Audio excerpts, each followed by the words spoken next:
What's good, gang? It's your boy daVinci, back with another YouTube video. Today, I'm gonna show y'all my color grading process.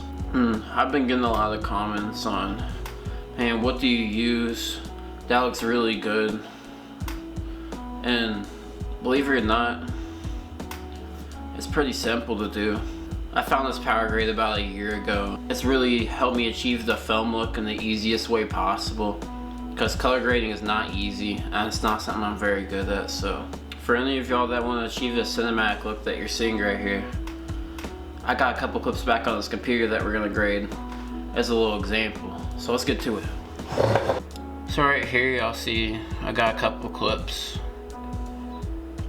I have one of me it's just a shadow, a light going through a window, walking over to place a picture on a shelf, and then walking outside watching the sunset. Very simple clips. First thing you want to do is come over here and just import it. Download it to whatever file you want. You can just look up Cineprint 16. It's about $60, but once you do that, you want to drag over this power grade, and once it's applied to your clip, it'll already have the film emulation on it, which is nice.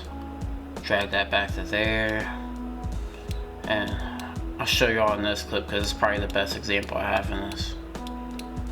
So the first thing you'll look at is the denoise. I usually don't adjust this unless it's pitch black outside or the lighting's super terrible, because what it does is it adds more unnecessary grain to your video that you don't even need. So that's the only time I would ever mess with that, but you just mess with that over here.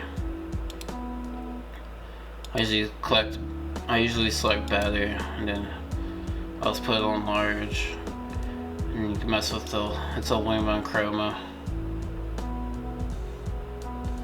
I don't use it too often.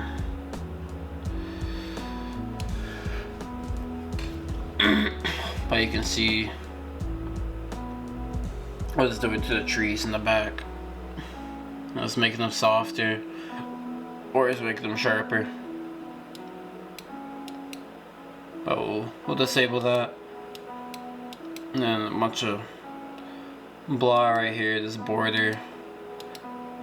I never really use it, but it just adds like more shadow to whatever you're doing. I really don't care much for it, so I usually just deselect it. Right here's your color space transform. I don't ever use it unless I'm using like more than one camera or something, because it really doesn't affect your color grading at all. Most people will tell you you need to select Rec 709, or you'll need to select whatever camera you're using, like Gamma 2.4 or something, but it won't affect your video at all. As you can see, if I deselect it, it doesn't do anything. So right here's your white balance. You can adjust your color temperatures.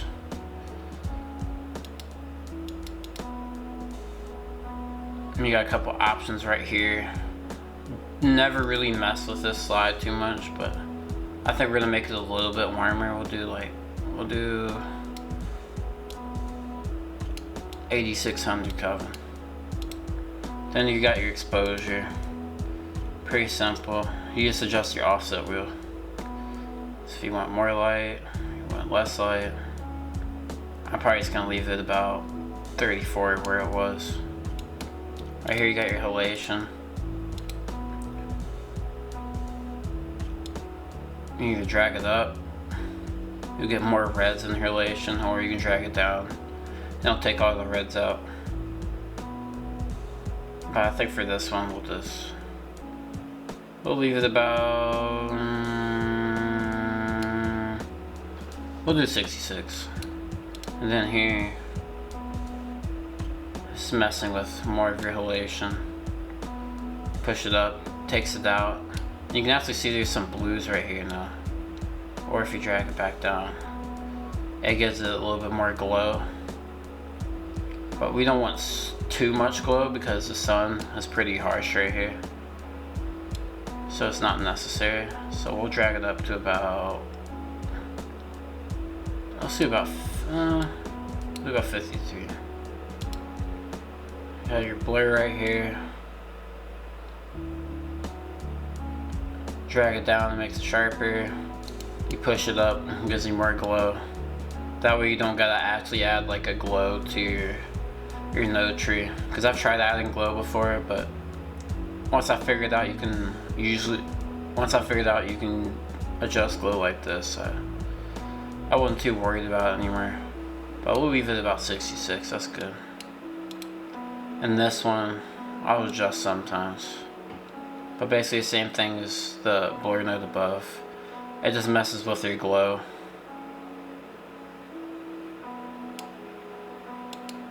Let's readjust it. I think it was about 52 actually. Yep. And then you want to exit this compound node. Go over here to your contrast. This one is like how strong your colors are. So obviously you leave it up, your colors are going to be stronger, but if you pull it down, your colors are going to be more pastel. I usually like to do anywhere from 450 to 550. My preferable range. And you got your saturation. You can adjust that down here. You can either take the color out if you want to. It wouldn't look too good for what you're going for, but you can. Or you can just leave it all the way up. I usually leave it up. And if I want to make any color adjustments, I'll do that down here, which we'll get to. Your blur. What I'll only use blur for is if I want to blur out something specifically. So I'd use my mask tool right here. I click polygon, and you can go around your clip or whatever. I'll delete that. You don't need that. But yeah, that's basically all I'd use it for. And you can obviously blur it out as much as you want to, but we're not gonna do that. No, it's about like 150, right?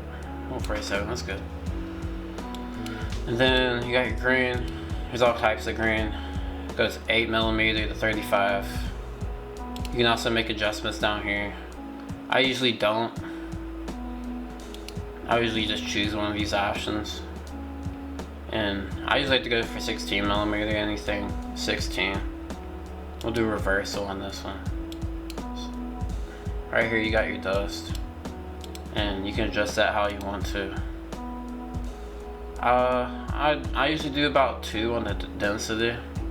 And I usually don't increase the dirt size. Just so it's like not too noticeable, but obviously you can go up as much as you want. You can adjust your foam damage. You can do vignetting. You can add scratches. Just like these little bars across the screen. I'll show you. See that little bar right there? If you want to. I usually don't. You can also choose if it's moving or not. And you can add like a whole bunch of scratches if you're going from that really old film look. I usually don't worry about it too much though. I usually don't mess with this at all. It's just more messing with your colors and stuff. You don't really need. Right here, that's where you really mess with the colors. You got like your NS matrix. It kind of darkens the colors a little bit, like slightly. And you got your Lab Mix H, Lab Mix L.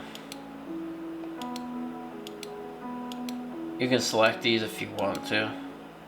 I usually don't choose these too often. But that one kind of like, you see how it gets a little bit grainier right here? So if you like how it looks, just use it. If not, then don't even mess with it.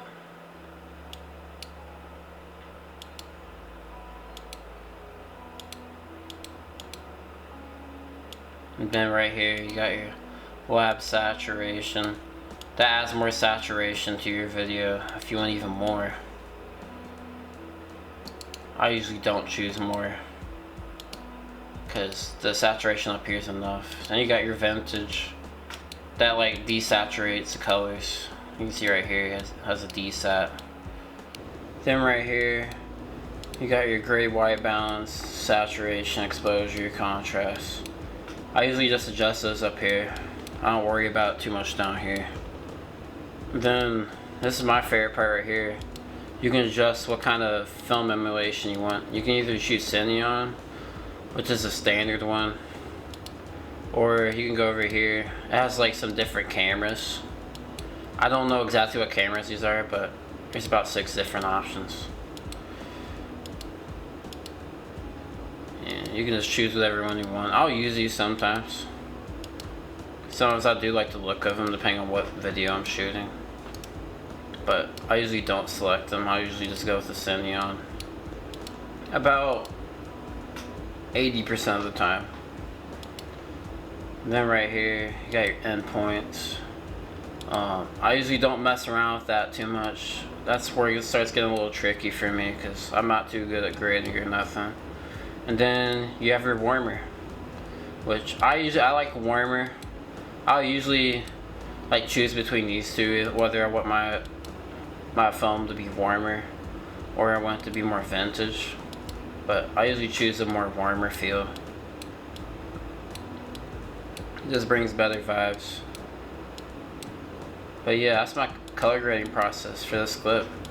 So what I'll usually do is I'll do shift, left click, left click, left click, left click, left click, and I'll click right click on the clip I graded, and you can go down here and push apply grade, and it grades all your clips automatically.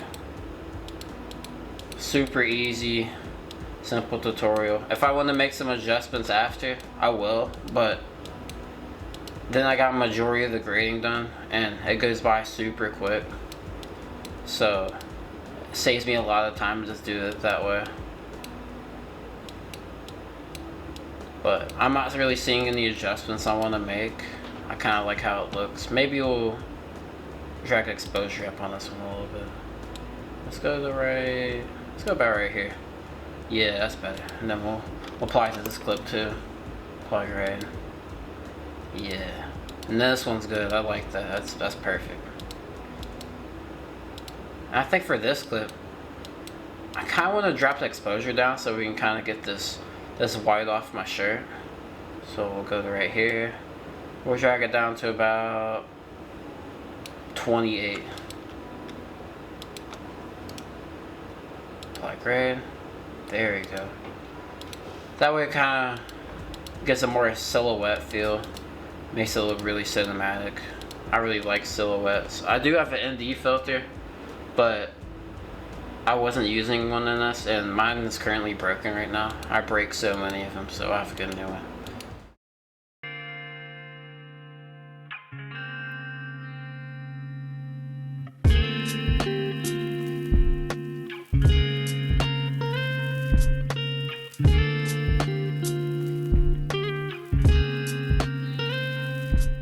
But that's all I got today.